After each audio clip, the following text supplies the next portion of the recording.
mucho, ¿no? Me interesa mucho lo que ocurre en el periodo de la infancia a las personas, ¿no? Y entonces, bueno, luego se fue formando, luego fue apareciendo el pájaro, ¿no? Busqué, de hecho, ¿no?, qué tipo de pájaro quería, porque ese pájaro es el que el niño regala a su madre, tendría que tener una característica peculiar, ¿no? Entonces encontré el arrendajo.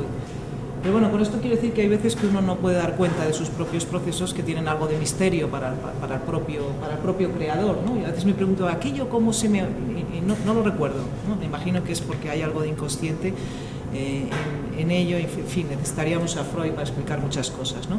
Muy distinto, sin embargo, el proceso de resiliencia, que lo recuerdo perfectamente. Recuerdo haber leído en un libro que se llama Los patitos feos, de Boris Cyrulnik, que cuando se abandonan los campos de concentración, ¿no?, muchos de los que estaban allí presos no eran capaces de salir por las puertas, ¿no? Porque claro, cuando el mal acaba, empieza un proceso de resiliencia que es muy lento, no están preparados para ello, y que había algunos que salían por debajo de las alambradas. O sea, recuerdo que aquello se me quedó grabado, ¿no? O más que, o sea, ahora, ¿no?, echando hacia atrás, digo, ¿de dónde salió esto?, ¿no? Pues creo que ese fue el primer fogonazo. A eso se fue uniendo luego el americano, que podía haber sido un ruso perfectamente, se unieron los topos, ¿no? Recuerdo, por ejemplo, la descripción de un amigo que me contaba que tenían en la finca una plaga de topos y cómo mataban a los topos, ¿no? Las bombas de agua, las bombas de... En fin, y eso llega a un determinado momento que en la cabeza une y empiezan a salir, ¿no? Es verdad, y esto yo se lo he oído comentar a distintos cuentistas, que el cuento, ¿no?, esto lo relata muy bien Cortázar, ¿no?, cuando surge muy acompañado de su forma, ¿no? Surge muchas veces hay cuentos donde surge lo que quieres contar, pero también surge la forma de contarlo, ¿no? Viene como un fogonazo, ¿no?, o parte de la forma. Lo que pasa es que, claro, eso aparece de una forma muy, muy inarticulada, balbuciente, y tienes que ir, ¿no?, un poco trabajándola, ¿no? Bueno, con esto quiero decir que el origen de un relato, unas veces puedes dar cuenta, otras no, y seguramente incluso dando cuenta pues olvidas muchas cosas, ¿no? Y surgen, bueno, pues del interés por algunas cosas. Yo creo que es muy importante, yo reconozco en mí, y perdona que hable también en primera persona, como decía José María, porque hablo de mis propios procesos creativos, ¿no? No hay que perder nunca la capacidad de asombro. Me parece que el asombro ante las cosas es lo que te lleva, ¿no?, luego, a mí por lo menos, a escribir. Y sobre todo, por lo menos, yo reconozco en mí, incluso a veces me han tenido que llamar la atención, que puedo pasar por despistada, pero en un determinado momento tengo una atención realmente patológica, por algunas cosas, ¿no? O sea, a veces me han tenido que llamar la atención porque es que estoy en un restaurante y me he ido con la conversación de los de al lado mirando algo. Es decir, a veces tu atención, ¿no?, está concentrada en determinadas cosas o lecturas, en fin, una atención patológica en un determinado momento de algo que a ti te asombra o a ti te sorprende, y eso seguramente, porque nunca hay que forzar, eso seguramente queda, eso que va quedando, y son cosas que luego reconoces, ¿no?, echando la vista atrás, cómo fue aquello, en un determinado momento quedó, ¿no? Y bueno, en fin, como dice Borges, al escritor todo le ha sido dado para su obra, y es verdad, ¿no? Y a veces, incluso en determinadas circunstancias, incluso si estas son de dolor, ¿no?, a veces me encuentro a mí misma analizando, experimentando con aquello, porque parecerá mentira, pero a veces lo hago, ¿no? Sé que me vendrán bien para la escritura, ¿no?, en determinado momento. Esto es un poco masoquista, pero es verdad, ¿no? A veces digo, bueno, esto hay que pasarlo, pero por algún sitio me saldrá o me vendrá bien, ¿no? Esto unido, por supuesto, a algo que no voy a repetir, es decir, para escribir se necesita haber aprendido muchas técnicas, tiene mucho de carpintería en muchos casos, y se escribe con la cabeza fría, se escribe con la inteligencia, unida a todas esas técnicas, ¿no? Entonces, para mí el empezar a escribir, ¿no?, notas, como dice Cortázar, que el relato te hace cosquillas, necesitas encontrar ese tiempo. Yo necesito escribir todos los días, para mí es como, aunque sean 10 minutos, necesito entrar en ese cuarto y hacer algo, ¿no? Y yo necesito, cuando empiezo a escribir, y me parece que era, no sé si respondiendo a una pregunta que había antes por ahí, escribo... En los relatos cojo un segmento de algo, ¿no? Un segmento que luego contiene tanto el futuro como el pasado de ese segmento, y todo tiene que estar ahí, ¿no? Pero trabajas con un segmento, con unos momentos muy precisos, ¿no? Y en esos momentos, cuando empiezo a escribir, que puedo tener más o menos claro, necesito tener muy claro al principio, aunque luego varíen ciertos límites. Por ejemplo, yo necesito tener o creer que las 4 primeras líneas son definitivas, que me parece que es lo que preguntáis un poco por ahí, o sea, el inicio, trabajo el inicio y dice, pues si no has continuado el relato, ¿no?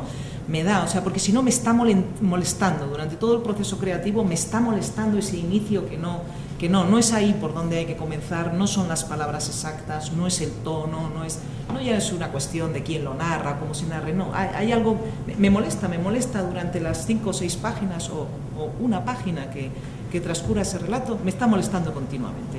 Entonces necesito un poco tener la seguridad, ¿no?, de que ahí, ¿no?, de que todo arranca bien, ¿no? Aunque, como digo, luego a veces resulta que ese inicio ha sido cambiado. Bueno, pero en ese momento necesito esa sensación de definitivo. Y partiendo de esas líneas, yo lo pensaba anoche, digo, en realidad, porque uno tampoco se pregunta tantas veces cómo escribe, ¿no? Y cuando tiene que hacer estas cosas, cuando trata de reflexionar. Es como si dibujara un círculo o necesitara dibujar un círculo, ¿no?, delimitar bien esos contornos en ese relato y luego ya lo fuera rellenando, ¿no? Pero ya sé dónde estoy situada y ya sé dónde, luego ya el contenido va moviéndose, pero moviendo siempre en esos límites que luego a veces se ensanchan, a veces cruzamos la frontera, no la cruzamos, que en realidad no son los límites de lo que se cuenta, porque como digo que en ese periodo que se cuenta también se está contando muchas más cosas que hay alrededor de ese círculo, un antes y un después, ¿no? Pero es verdad que necesito esos límites. Y entonces ahí, pues unas veces, el otro día alguien, no recuerdo dónde fue, hablaba de la diferencia entre un vagabundo y un peregrino, ¿no? Yo pocas veces soy vagabundo cuando escribo, ¿no? Es decir, voy escribiendo y no sé dónde voy, ¿no? Pues no. Realmente no, yo no sé si alguien escribirá ahí, pero yo sé dónde voy. Otra cosa es que me cueste encontrar el camino o me equivoque, pero sé dónde voy. O sea, escribo más como un peregrino, ¿eh? Puedo a veces parecer un vagabundo, pero sé dónde voy, ¿eh? Lo que pasa es que ese dónde voy tengo que descubrirlo yo también, ¿no?, cuando estás escribiendo un relato, ¿no? Y desde luego, una vez que está dibujado, o sea, que tengo la seguridad de ese inicio en el que me apoyo, ¿no?, y que está dibujado ese círculo, puedo tardar mucho tiempo en escribir un relato, ¿no? Y entonces, como os decía antes, hay algo de placer físico en dedicar mucho tiempo a corregir, mucho tiempo a repensar, porque claro, el relato breve está muy cargado. El relato breve, como veis, tanto el arrendajo como Resiliencia son relatos que están muy cargados, ¿no?, que hay mucho sobre los personajes, aunque sean muy pocas líneas, ¿no? Y como veis en los relatos breves, tienes que estar todo, o sea, te la juegas, dices, te la juegas en el inicio, sí, te la juegas en el inicio, pero te la juegas en el final, ¿no? Andrés Newman, no sé cómo decía, en el inicio te juegas la vida y en el final la resurrección, me parece que es algo así lo que dice, ¿no? Es decir, te juegas en el inicio, te lo juegas en el final. Un escritor de relato breve se la juega en cada palabra, un escritor de relato breve se la juega en cada frase, en cada signo de puntuación, en cada adjetivo, en cada verbo, se la juega en el tono, se la juega en el ambiente que tiene que ser capaz de crear, ¿no? Porque un relato breve tiene mucho, o sea, el ambiente tiene una enorme importancia, porque tienes que crear, ese paréntesis es un ambiente también. Te la juegas en la tensión, en fin, que te la juegas en todo, ¿no? Entonces yo puedo pasar 1 mes o 2 meses con un relato como el arrendajo de una página que efectivamente siempre va conmigo, y sea en el metro, sea donde sea, ¿no? Siempre llevo una hoja que está completamente, y se trata de estar, no de tener tampoco demasiada prisa, porque a veces corriges para luego, ¿no? En fin, hay que darle un poco primero a la manivela, estar calentándola para luego, ¿no?, dar esa vuelta, ¿no?, hasta que todo, nunca considero que, o sea, esto como se dice, el arte no se acaba, sino que se abandona. Llega un momento que, bueno, más o menos ha traspasado tu propia frontera, ¿no? Y bueno, pasas a otro relato, si es que no hay otro que se mete por en medio, ¿no? Es bueno dejarlo descansar y volver, y lo que pasa es que, claro, si vuelves al cabo del tiempo, pues seguirías corrigiendo y corrigiendo hasta que aquello ya no hay ningún elemento que creas que falle, ¿no? Claro, para eso uno tiene que haber aprendido determinadas técnicas, tiene que haber leído mucho, sobre todo relato breve, y sobre todo hay que releer mucho y entender, ¿no? Y vas viendo lo que hacen distintos escritores. De hecho, hay relatos que tienen un poco de experimentación, ¿no? Yo hace poco escribí un relato que se llama Monólogo con David Foster Wallace, en el que, claro, es un cuento completamente diferente, porque es un cuento que trata de experimentar o de mantener un diálogo sobre una posible teoría, una forma de escribir, o sea que estos dos relatos se parecen y sin embargo son distintos a ese, ¿no? Bueno, hay muchas maneras, ¿no? Muchas ideas, pero la forma es ese continuo, ¿no? Ese continuo corregir, ese continuo acertar, ese continuo estar una y otra vez volviendo sobre el texto hasta que consideras que el texto mínimamente has conseguido la forma que ese relato necesita, ¿no? Es decir, y todo tiene que llevarte al propio relato, es decir, ¿quién marca las formas de ese relato?